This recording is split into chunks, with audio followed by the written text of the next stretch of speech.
Hello and welcome to the latest episode of Damien's Midweek Markets, the show where I talk about what's been going on in investment markets and what to look out for in the days and weeks ahead. Now, if there's one headline that probably encapsulates best what's been going on in the last week, it was one that appeared in the Financial Times, and it was US government bond investors left bewildered by bonkers market move. And that was describing what we saw, particularly at the back end of last week, where the US Treasury market started to rise, started to gain traction, which means that the yield on the 10-year US Treasury, for example, started to plummet. So it's reversing the trend we'd seen of rising bond yields. So we started to see demand for US Treasuries and bonds generally. And the reason it was strange is because it came off the back of some very positive economic numbers in the US and some more signs that we are likely to see more inflation going forward. And so you'd expect bond markets to sell off and bond yields to rise, but the opposite happened.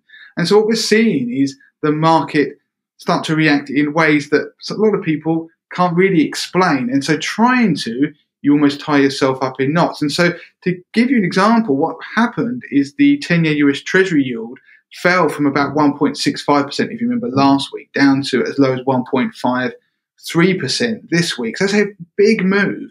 And of course, what that meant is we started to see another attempt of the unwinding of the reflation trade. It was very good for technology stocks once again. So we saw technology stocks, the NASDAQ 100, start to push up towards all-time highs. We saw generally positive equity movements anyway across the board. And that includes not only the NASDAQ, the S&P 500, but also the FTSE 100 in the UK, which topped the 7,000 mark for the first time in a long time. So the FTSE 100 was pushing higher. So it was quite positive sentiment. And we saw bonds starting to also gain a bid. But then once again, we saw that pattern start to unwind a day or two later. We're seeing what I would call like a lot of choppiness within markets going back and forth from one day to the next. You're seeing markets suddenly fall to only rally again. So we're seeing tech get a bid. And what's happening, a lot of people are starting to get slightly ahead of themselves, announcing that the tech, the growth, investing, the growth stocks are back. And actually the reflation trade and the value trade and the cyclical sectors are starting to underperform, and they will do going forward. It seems a bit early to start to call that. I mean, we saw Chinese equities start to rebound and catch a bid.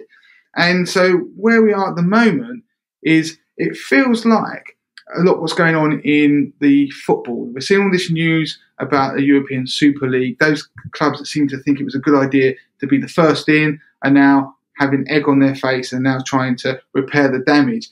Investing at the moment, especially in the last few weeks, has been a lot like that. Those people who try and jump on an immediate trend start to announce that the reflation trade is done, or it's going to amplify and increase, or tech stocks are going to finally start to take the lead again. Those people who were jumping on board of those trends initially are finding they're having to unwind them and being left with egg on their face. A good example of that is tech stocks. Some people have been piling back into those, but then earnings season is now upon us, which is the next big thing that is influencing markets, and markets are starting to take note of. Netflix announced some disappointing numbers, and after hours yesterday, their share price fell by double digits in percentage terms. So there's a lot going on in markets. We've seen gold start to break to recent highs. So if you remember in recent podcasts, I've been talking about the gold price, $17.50 in dollar terms per ounce was the level to keep an eye on. It was always trying to push up to that, and it would break back down again towards the 1700 level. We are now pushing up towards 1780, possibly as high as 1800, which would be interesting because gold has lagged. It's certainly lagged Bitcoin. And I'm going to do a piece on this week's main Money to the Masses podcast about the interesting dynamic between gold and Bitcoin, in particular their prices, to explain some of that. But we're seeing gold now catching a bid. So that's been underperforming, starting to do quite well. Does that mean we're at the beginnings of another rally higher, leg higher in the gold price? I think what we're seeing a lot of at the moment is, I say, this chop. We're seeing defensive assets stopping going down. which has caused some people to perhaps wonder if we're seeing a change in the markets underlying. Are we going to start to see a big sell-off in equity markets? That's why some of the defensive sectors and defensive assets like gold, like bonds, are now catching a bid. But the reality is we're seeing a lot of back and forth. And so, like I said, to use the analogy of the football, those who are jumping in earlier getting left with egg on their face. So it could be we're just in a period of consolidation, and then the market will make a decision, which it inevitably always does, whether to break higher or lower. And so in those conditions, it's quite risky to place a bet on which way the market's going to move next. So it's a case of waiting and seeing. So that is it for this week on Damien's Midweek Markets. As ever, you can contact me. Damien at moneytothemasses.com is the email address. Twitter, money to the masses with a number 2. Of course, don't forget you can find us on Instagram, Facebook. Don't forget to join our Facebook group, facebook.com/groups/money to the masses. And of course, don't forget to subscribe to our YouTube channel.